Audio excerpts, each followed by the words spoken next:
Seja muito bem-vindo ao Cantinho Teológico. Meu nome é Gustavo Luiz. Eu quero falar sobre a Declaração Doutrinária da Convenção Batista Brasileira. Particularmente, não sei por que cargas d'água se encontra Brasil. É uma questão mais, talvez, de sistema, algo que eu não domino, não sei explicar, mas faz menção, sem dúvida, à Convenção Batista Brasileira, que é a mais antiga e a maior convenção batista em solo pátrio. Nós temos, naturalmente, outras convenções batistas, assim como nos Estados Unidos tinha, décadas atrás, mais de 33 convenções.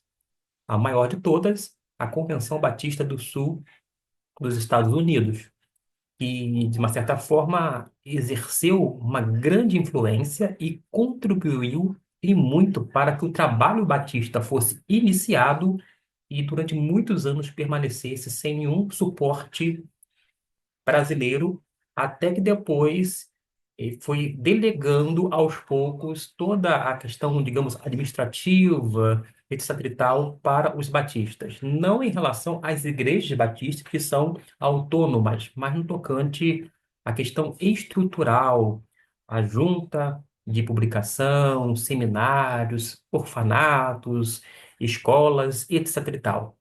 Porque tudo que nós adquirimos no início foi através dos recursos levantados pelos batistas americanos, na sua maioria, que enviaram milhares e milhares de dólares para que pudessem investir nas pessoas que habitavam aqui no Brasil.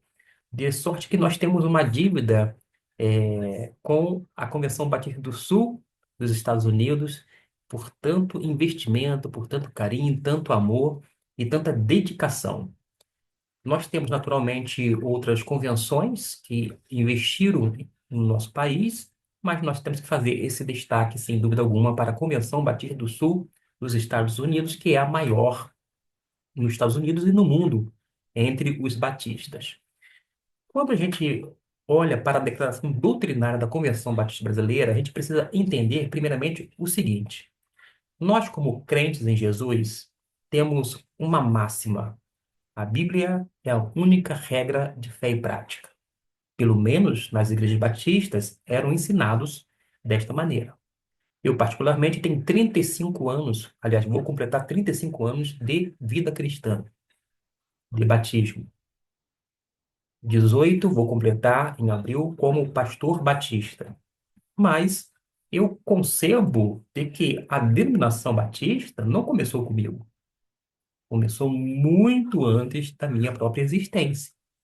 Mas eu reconheço toda a importância que outros tiveram, o legado que foi deixado para nós.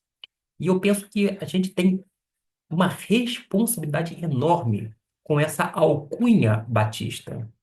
Não é dizer que o nome Batista é mais importante do que outrem. Pelo contrário, é dar realmente significado, importância, porque quando os batistas receberam esse nome, não foi no sentido de mérito, algum reconhecimento, foi, na verdade, como uma alcunha no sentido de forma pejorativa. Eram batistas, rebatizavam, entre outras coisas. Naturalmente que você vai atentar para o fato da origem dos batistas. Existem pelo menos três teorias. Eu quero logo dizer que essas três teorias não são questões teológicas, de fé, mas tem a ver com a questão histórica. Alguns vão dizer que os batistas surgiram desde os primórdios, com João o Batista. Aí tem a teoria JJJ, Jerusalém, João, Jordão. Há uma outra teoria de um grupo chamado Anabatistas, que colocam os batistas como descendentes ou derivados deste grupo. Mas a terceira e última teoria, que é adotada por este, concebe a ideia de que os batistas surgiram, pelo menos com este nome, em 1609, na Holanda. Não foi à toa que a Aliança Batista Mundial comemorou os 400 anos na ocasião, fazendo justamente a utilização desta data como um marco do início dos batistas. Aí eu discordo porque eu penso que surgiu dos anabatistas. Outros vão dizer, não, surgiu da teoria JJJ. Qual a importância vai ter? Porque não é uma questão de fé, meus irmãos. É uma questão histórica.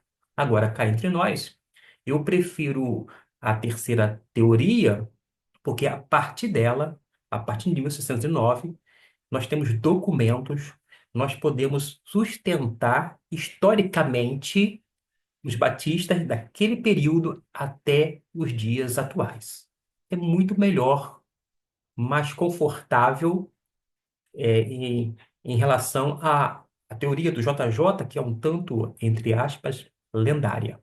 Foi muito disseminada no Brasil e mundo por conta de um livro que as pessoas chamam de Rastro Batista, mas na ocasião o nome é Rasto Batista. A ideia é a mesma, mas ainda assim faço menção correta da época do livro publicado e que disseminou a ideia de que nós, batistas, viemos lá de João o Batista, isto é, João o Batizador. Eu penso que é muito forçoso, é querer demais. O fato é que nós temos que, como grupos, digo, como grupo cristão, confessional, estarmos com a nossa fundamentação nas Escrituras Sagradas. Para tanto, é de menor importância ter um apelido aqui, uma alcunha acolá, quando não, uma data, conforme essas duas teorias anabatistas, quando não, da teoria do JJJ, porque não acrescenta nada. Agora, o que vai fazer realmente a diferença? O que vai fazer diferença é que as igrejas batistas têm como sua única regra de fé e prática as Sagradas Escrituras. Note que eu não utilizei igreja batista, porque, biblicamente falando, teologicamente, historicamente falando, eclesiologicamente falando, a gente não pode sequer se referir à Igreja Batista quando a gente quer se relacionar àquela totalidade das igrejas. Porque não existe a Igreja Batista, e sim as igrejas batistas. São igrejas locais.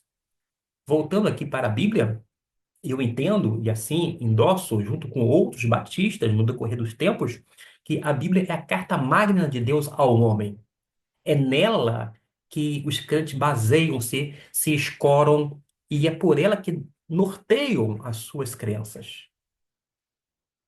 Parece-me que, além de alguns entre os batistas ignorarem estas coisas, não norteiam ou não se dirigem, não busca esse alinhamento quanto ao grau de ética, no sentido, esse código de ética deixado, inclusive, entre os cristãos, numa chamada ética cristã, uma ética pautada na palavra de Deus. Mas, embora a Carta Magna tenha, vou dizer assim, uma preciosidade, porque eu disse que a Bíblia é a nossa carta magna, ela, sem dúvida alguma, é um documento normativo. Mas acontece, meus irmãos, que a Bíblia, ela precisa ser lida, entendida, interpretada, para, por sua vez, haver aplicação. Se você parar para pensar, algumas aplicações, aquelas questões práticas que nós temos visto aqui ou acolá, não são plausíveis porque carece de uma interpretação coerente, porque precisa de estar fundamentada justamente na palavra de Deus. A Bíblia, sim, é normativa, mas ela precisa ser devidamente interpretada. Nós temos livre acesso às Escrituras, mas não temos o direito de interpretá-la da forma que nós achamos conveniente, segundo o nosso bel prazer. Nós devemos entender que a Bíblia é um livro que eu mencionei aqui como uma carta magna.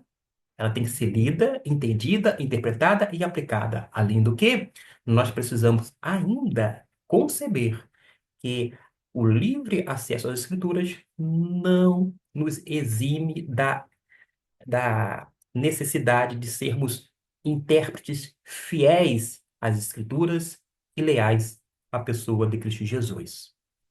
Desta maneira, a Bíblia como normativa, ela vai ser importante, mas precisa ser bem utilizada, precisa ser bem interpretada. Não basta evocar vários textos da Bíblia Sagrada para tentar provar algo. Ao contrário, precisa considerar cada texto dentro do seu contexto, o ensino geral das Escrituras sobre aquela temática, entender que a Bíblia, a revelação é progressiva e que culminou na pessoa bendita de Cristo Jesus. Jesus é o clímax da revelação. Ele é o ponto mais alto, máximo. E a gente não pode ignorar, portanto, a pessoa e a obra e o ensino de Jesus. Não é à toa que alguns teólogos e pessoas influentes em nosso meio batista, como o saudoso Isaltino Gomes Coelho Filho, vai dizer que Jesus é a chave hermenêutica. Dito de outra maneira, para você entender as Escrituras Sagradas, tanto o Antigo quanto o Novo, é preciso daquela chave. Imagine só uma porta, há uma fechadura, precisa ter essa chave para acessar o recinto ou o ambiente. É mais ou menos isto. Acessar um ambiente e compreender as coisas como estão devidamente colocadas. Jesus, sem dúvida alguma, assim penso, é a chave hermenêutica. Quanto mais eu conheço Jesus Cristo através das Escrituras, a sua obra, os seus ensinos, melhor a compreensão em relação àquilo que está devidamente registrado nas páginas das Escrituras Sagradas. Agora, se eu falei até então sobre essa regra normativa que é a Bíblia Sagrada, onde é que fica a declaração doutrinária da Convenção Batista Brasileira? É, na verdade, o que a gente pode chamar de uma confissão de fé, mas acontece que nós utilizamos esta outra terminologia, declaração de fé. É um documento normativo?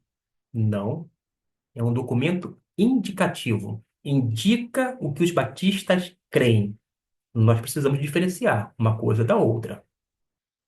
Porque quando você analisa a declaração doutrinária, vai observar que tem vários versículos que corrobora com aquilo que é dito acima, mas precisa ser lido, entendido, interpretado para que possa fazer a aplicação devida e ter, portanto, o entendimento correto. Prossigo ainda mais. É dentro dessa declaração que vai colocar alguns princípios éticos, princípios morais, que vai mostrar as doutrinas cardeais em que se baseia a crença dos crentes chamados batistas. Agora, eu tenho observado ao longo dos anos, pelo menos 35 anos de vida cristã, ou seja, desde que desci as águas batismais, 18 anos como pastor batista, que em algumas igrejas locais, alguns pares, colegas, não têm essa consideração, quer pela nossa denominação, que a denominação é muito maior do que uma convenção batista brasileira, mas não tem consideração quer com a convenção, quer com os documentos batistas, inclusive a declaração doutrinária da Convenção Batista Brasileira. A igreja batistas que você adentra, você tem a impressão de que está no lugar errado. Está numa outra igreja, de uma outra confissão, menos numa igreja batista, por conta das práticas, de algumas crenças que não estão alinhadas com aquilo que nós comumente entendemos, ensinamos e concebemos à luz da nossa declaração, bem como de outros documentos batistas, de pessoas que vieram antes da gente, que contribuíram, que fizeram a sua parte e cuja responsabilidade aumenta na nossa vez, porque nós temos que passar um legado para a próxima geração. O livro, ele é atestado por 19 artigos de crenças dos batistas brasileiros. batistas brasileiros da Convenção Batista Brasileira. Porque, como você sabe, eu disse no início, nós temos mais batistas, outras conversões, por exemplo, batista independente, batista bíblico, batista regular, batista nacional, etc. e tal. Existe um monte de denominações, digo, de convenções batistas que não a CBB. Mas a gente precisa conhecer essas crenças através desses 19 artigos. E não é apenas conhecer. Tem gente que lê, mas não entende. Porque ler é entender. Aí a gente tem que explicar. A gente precisa trabalhar com mais a, a atenção dada à pessoa, ao indivíduo para que ela possa compreender adequadamente. Porque, como documento de fé, essa declaração doutrinária da CBB, ela pode ser usada não só como manual de consulta, mas também para ser usado e estudado em classes de doutrinamento dos membros de nossas igrejas. A igreja da qual eu sou membro adota a ABC doutrinária da mesma convenção da CBB e que é produzido pela Convicção Editora, que é agora a nossa editora oficial, o ABC doutrinário.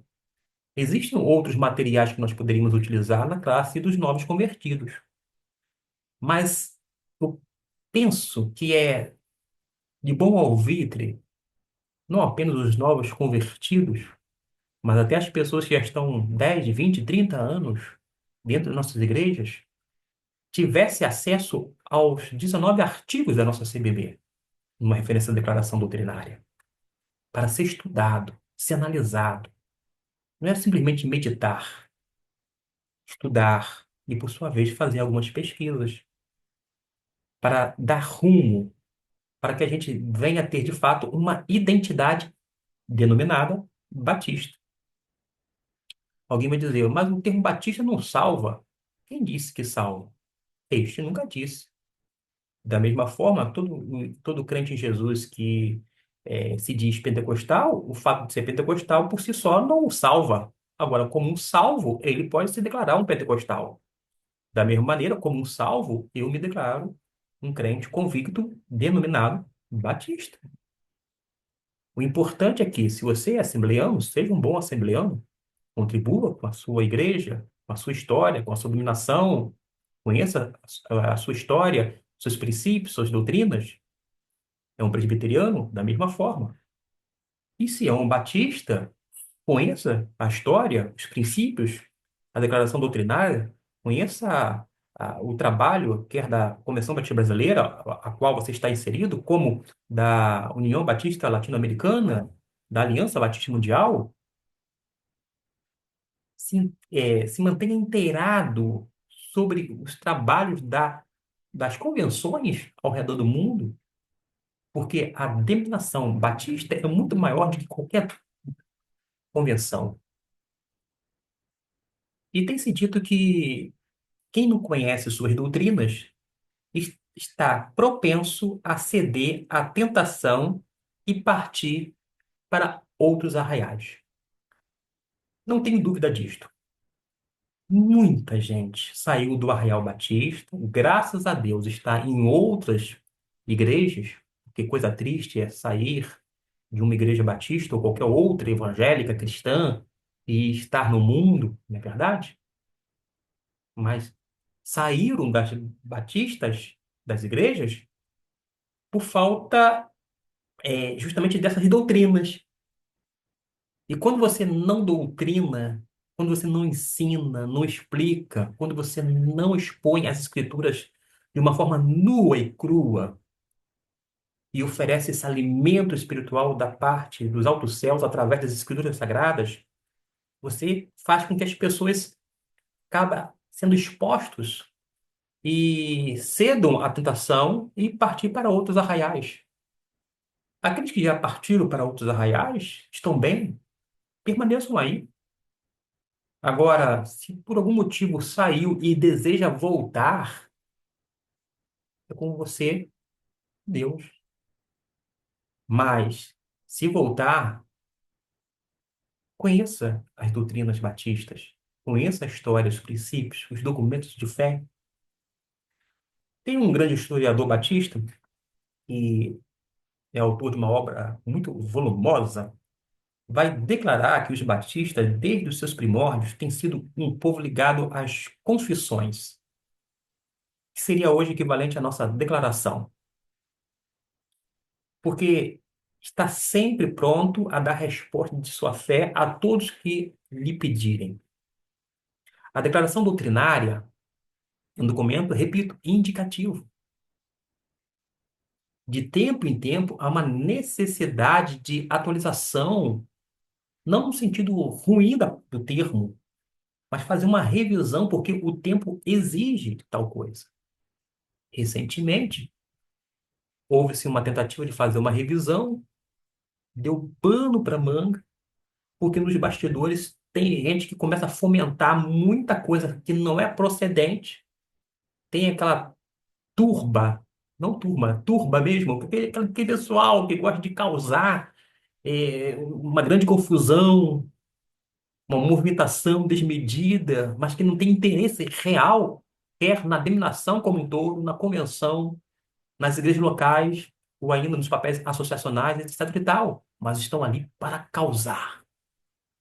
Alguns querem até lacrar com algumas coisas, pontuando isto, aquilo, outro, mas nós precisamos compreender que de tempo em tempo é necessário fazer uma revisão. Temos que manter todos esses princípios, todos esses documentos indicativos, no sentido de crenças, firmados, mas atualizar no sentido de expressões, de palavras. Vou dar um exemplo aqui. Há muito tempo atrás, quando se falava ou se referia ao termo bacana, vinha etimologicamente de bacanal, aquela orgia. Quem é da antiga não utilizava essa expressão bacana, por conta da associação. Muito tempo atrás. A gente encontra essa expressão em alguns livros bem antigos. De vez ou outra eu pesquiso dentro da literatura portuguesa, uma referência à nossa língua, mas na cultura brasileira, naturalmente. E com o tempo, o bacana se tornou algo como legal. Ele é um cara bacana, isto é, uma pessoa legal. Eu, Gustavo Luiz, até hoje, por conta da etimologia, desse conhecimento, por mais que seja escasso, mas eu me recuso a dizer, este pastor é bacana, esse irmão é bacana, porque eu, Gustavo, sei que pode ser que alguém de uma idade mais avançada pode associar a etimologia, a origem da palavra, aquela prática de orgia, ao bacanal. Por mais que a maioria esmagadora hoje fala, ele é um cara legal. Que seja, tá beleza? Tranquilo. Mas eu evito. Eu evito para não dar margem para confusão, para um termo ser dúbio. Então a gente precisa compreender que é preciso, sim, fazer uma revisão de tempo em tempo. Não é todo ano, mas quem sabe 10, 20, 30, 40 anos, 50, que seja, precisa fazer alguns ajustes por conta de a nossa língua portuguesa ser viva, está em mutação, mudança. Agora, uma expressão bem antiga, praza aos céus que esta declaração doutrinária possa ser um veículo grande de propagar a nossa fé naquilo que está indicando as crenças dos chamados batistas brasileiros da CBB, para que esta declaração doutrinária acabe contribuindo não apenas para disseminar as nossas doutrinas, doutrinas batistas, mas, sobretudo, para que contribua com a unidade de todos nós. Porque, imagine só, dentro do sistema congregacional, democrático, onde cada pessoa tem o direito de fala, mas dentro da ordem, agindo de acordo com as normas parlamentares. Não é falar em qualquer momento, de qualquer maneira. Existe todo é, um pormenor e um regimento, uma norma que tem que ser seguida. Mas imagine só se nós tivermos batistas que compreendam a necessidade de termos uma declaração doutrinária que indique o que nós cremos, a fim de que haja uma unidade, é verdade, mas também tenha uma identidade.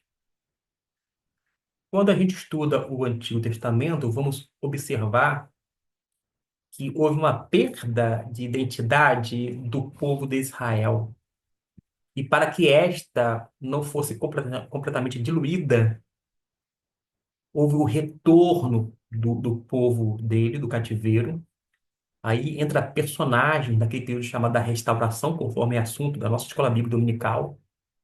Esdras, Neemias, Esther, personagens importantíssimos nesse período da chamada restauração, para que o povo judeu não tivesse a perda da sua identidade. Década de 90, início do ano 2000, nós tivemos inúmeros congressos de identidade batista, porque faltava-nos a identidade. E apesar de não falarmos mais nessa identidade, falta-nos uma digital, digamos assim, batista, uma identidade batista, um rosto batista.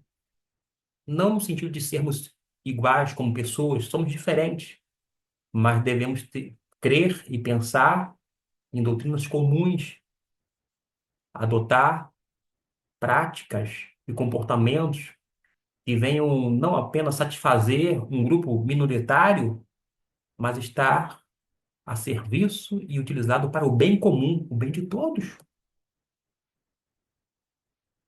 E eis a razão de eu apresentar estas palavras dessa forma introdutória, porque depois eu vou fazer uma série de vídeos explicando todos os 19 pontos da nossa declaração doutrinária. Vou fazer de forma paulatina, sem pressa, com o objetivo não apenas de disseminar a explicação, o conhecimento bíblico, quando não uma explicação histórica aqui, etc e tal, mas também deixar como registro. Eu sei que a qualidade do vídeo não é boa, eu não tenho esse suporte técnico, mas que fica aqui um registro, se não para esta, mas para a nossa posteridade, para que eles vejam e ouçam que tempos atrás nós tínhamos um posicionamento, quem sabe, diferente em relação à declaração doutrinária, não de indiferença, mas o entendimento de que, de fato, é necessário um documento de fé, ou, se você quiser dizer, uma confissão de fé. A confissão de fé dos batistas da CBB é esta aqui. Não é a confissão de fé anterior. Nós temos que viver o nosso tempo. Existem outras confissões de fé, outras declarações. Quem é membro de uma igreja batista da Convenção Batista Brasileira precisa entender que ela está debaixo desse guarda-chuva.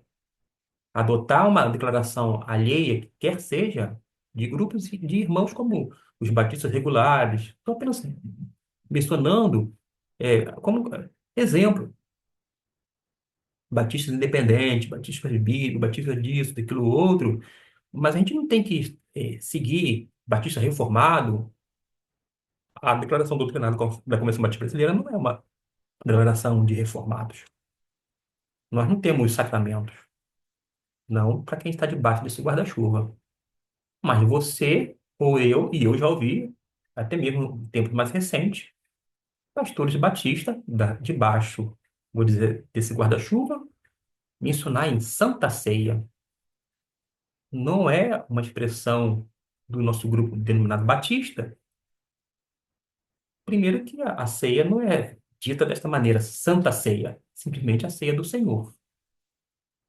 Em segundo lugar, quando você fala Santa Ceia, pode dar a conotação de conferir graça. E para nós batistas, da Convenção Batista Brasileira, nós entendemos que é um memorial, é algo simbólico, e tem o seu valor, não é um apêndice, tem o seu valor, a sua importância, eu digo até relevância, mas não pode ser confundido com o sacramento que confira graça e, portanto, não há necessidade de levar a ceia a quem está enfermo, quer no hospital, em casa, até porque, biblicamente falando, quando era a reunião para a ceia, o apóstolo Paulo é categórico. Quando vos reunis, quando a igreja se reúne, as pessoas ali presentes vão celebrar a ceia. Percebeu? Se você me perguntar, a ceia era celebrada de quanto tempo? Na minha igreja se celebra uma vez por mês. Na minha. Na sua? Talvez. Vai ter igreja que celebra de dois meses, outra de seis meses. Nunca ouvi falar de igreja que celebra de ano em ano.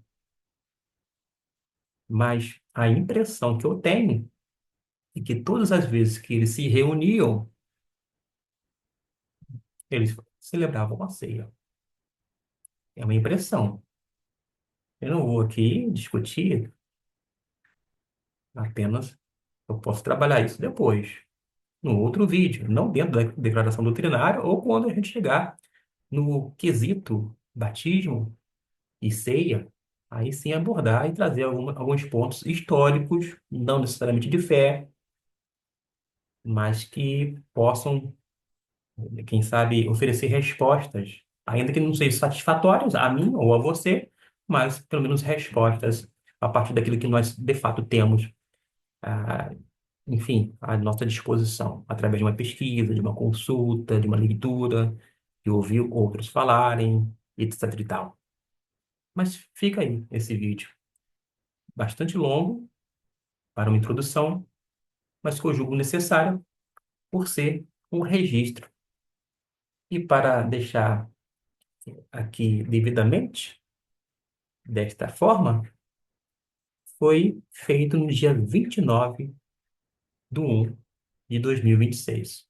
Então você, quem sabe, assistindo agora, no ano 2036, 10 anos se passaram, você vai ouvir falar dessa declaração doutrinária. Não sei como que vai estar no seu período, mas saiba de que houve um batista, entre tantos outros batistas, que parou, debruçou sobre a declaração doutrinária da Convenção Batista Brasileira e teceu comentários, fez apontamentos.